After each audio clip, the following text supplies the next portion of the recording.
بسم اللہ الرحمن الرحیم۔ روایت میں ہے کہ حضرت عمر فاروق رضی اللہ تعالیٰ عنہ کے دور خلافت میں مصر کا دریائے نیل خشک ہو گیا اور مصر کے لوگ مصر کے گورنر حضرت عمر بن عاص رضی اللہ تعالیٰ عنہ کی خدمت بابرکت میں حاضر ہوئے اور حضرت عمر بن عاص رضی اللہ تعالیٰ عنہ سے عرض کی کہ اے ہمارے گورنر، ہمارا مصر کا تمام تر کاشتکاری کا دار و مدار اسی دریائے نیل پر ہے، اور جب کبھی بھی یہ دریائے نیل خشک ہوتا ہے تو ہم اپنے مصر کی ایک کنواری لڑکی کو اسی دریا میں زندہ دفن کر دیتے ہیں تو پھر یہ جاری ہو جاتا ہے۔ تو اب ہم کیا کریں؟ مصر کے گورنر حضرت عمر بن عاص رضی اللہ تعالیٰ عنہ نے فرمایا کہ اے لوگو، ہمارا دین اللہ اور اس کے پیارے حبیب صلی اللہ علیہ وسلم کا یہ جو دین ہے، ہمارا اسلام ہمیں یہ اجازت نہیں دیتا،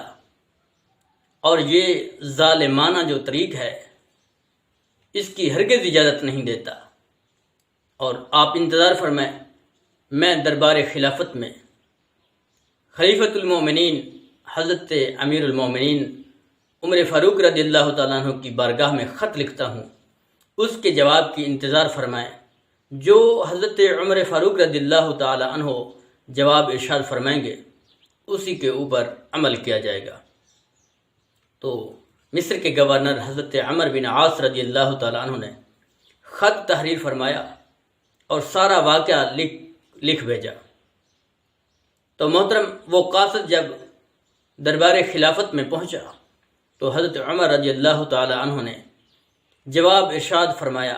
آپ نے خط تحریر فرمایا اور اس طرح لکھا کہ اے دریائے نیل، اگر تو اپنی مرضی سے جاری ہوا کرتا تھا تو ہمیں آب کی کوئی بھی ضرورت نہیں ہے،